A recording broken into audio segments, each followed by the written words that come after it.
is the bump-ons are a little bit, they're actually different than the normal 3M bump-ons. You guys take a look here. They're a little bit taller, which is interesting. The traditional 3M bump-ons that most boards use are going to be like these bad boys here. Right?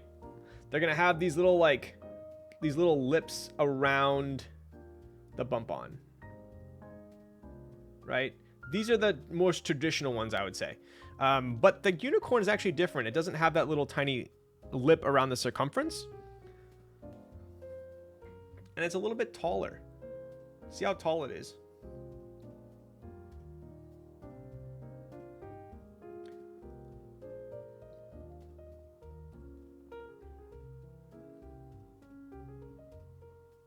Right? That should be a pretty decently accurate colorway there. I'm a big fan of how the copper looks compared to brass. Me too. I love copper and I love red, and this color combination is absolutely amazing. Right? Additionally, you guys already know the difference between the original round of the unicorn and the 2.1. We obviously now have the JST going through the case, and there's a groove in the weight popping it out to the JST here. So we are going to have to remove this weight to install the JST right here. It is hidden. It is also quite nice because we don't have to worry about that JST getting kind of pinched anywhere when we do compress it. So pretty cool. Other than that, pretty mellow. The color of the desk mat is nice. Yo, thank you. It is obviously O-ring mount, just like all the other unicorns. But yeah, pretty sweet. So let's go ahead and remove this back plate here.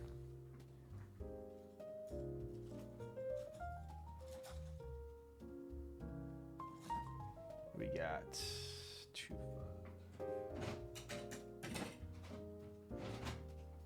I'm actually gonna bust out my my keys because my WeHUD drivers are downstairs. Let's do this the old-fashioned way, shall we?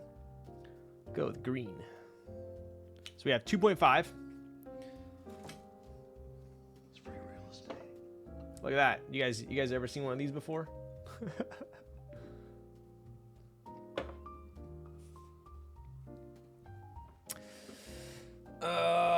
Is the weight going to be compat with older versions? I need a copper weight in my life. That is a good question. I don't know. Elaine, if you're still here, is this weight compatible with the R2.1? I use those for my bikes. I know, right? Oh, wait, I'm an idiot. It's 2.0 on the back. Rip.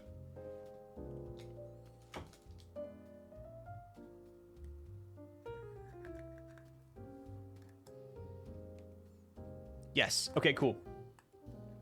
Yo, what up, Kanakunsi? Nice clacks. Yo, thank you. Check it. I love how they look in the red nest.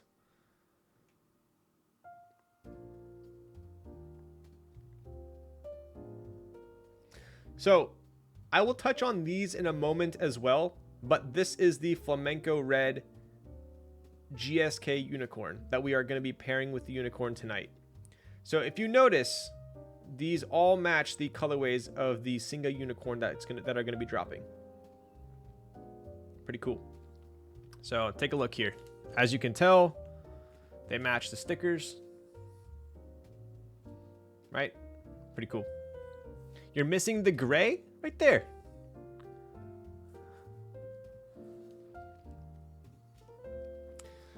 T-shaped hex tools pog. We are doing this the old-fashioned way tonight. I'm blind. It's okay. I forgive you. Yes, we have the starter set here. So yes, if you are in chat and you did miss it, Elaine has confirmed that this copper backplate is compatible with prior unicorns. So you are in luck. Specifically the R2.1, right? Yo, Jostin with the Prime for 2 months. What's up, buddy? How's it going? How's your night? What are you typing on? And we got Jackno in here. Let's go, bud. All right, let's go ahead and pop that weight out. Oof. Oof. That is fantastic.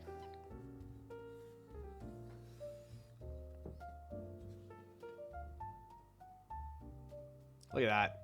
So we have that JST routing there down to the daughter board there. What I'm going to do right now is I'm going to install the daughter board.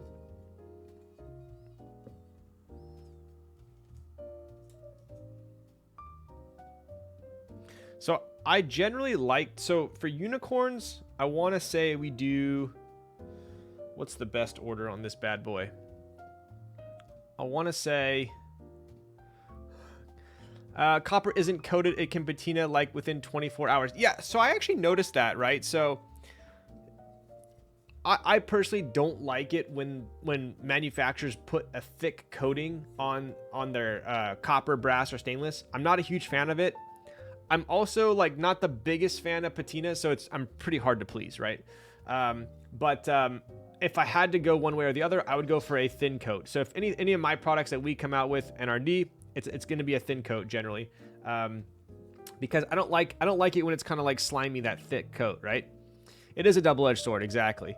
So, but yeah, you can tell, like I've only touched this a couple times. There is a slight patina going on, like right here. It's very hard to see, but so yeah.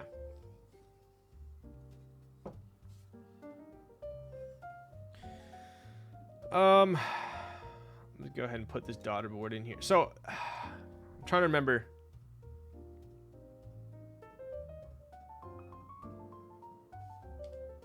JST's on the PCB first is better, right? That's what I thought. That's what I remembered. Okay, I'm just gonna put this in for now then. I prefer no coating, so it develops patina naturally. Then you would like this one then, because it is super thin. If it's too thick, you can get some bad overspray. If it's too thin, not enough protection. Yep, agreed. I personally have had boards that have a thick coating, and I don't like it.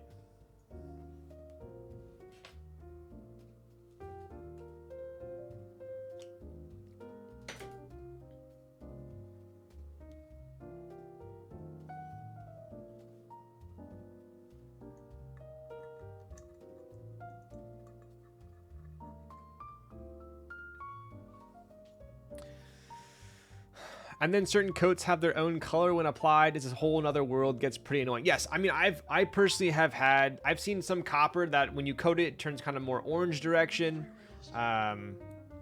So same with brass, dude. I've had some companies where they've done a brass coating and it turns out kind of like yellowy.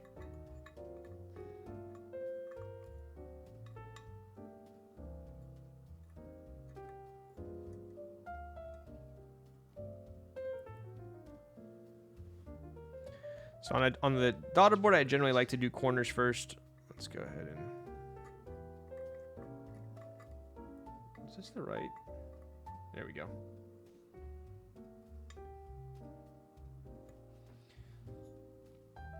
It's a whole other world, gets pretty annoying. Yes, it does. Agreed. I love the colors they did for this corn run. Dude, yes. This red just hits different. It really does. I don't think I've owned another red board of this exact Pantone, which is surprising because I've owned a ton of red boards. I would say it's kind of in the RS direction, but the RS I would say is even like kind of darker than this. Right, so JST, daughter board is installed. I am not going to run the JST yet because I do remember it is easiest way to install this is going to be putting it on the PCB first, routing it through, installing it, plugging it in, and then putting the backplate on. So we're going to do this in that order. So we'll table this for a second here. I'm going to pop this up here.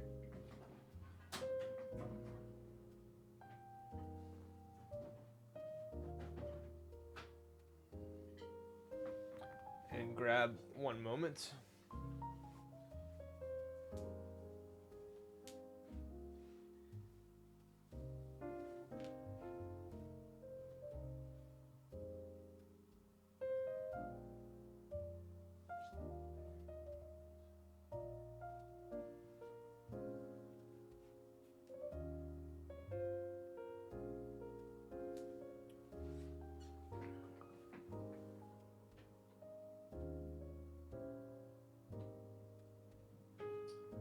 Did I put my...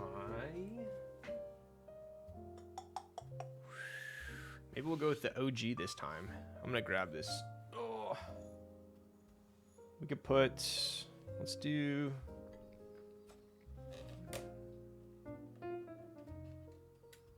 My name is Jeff.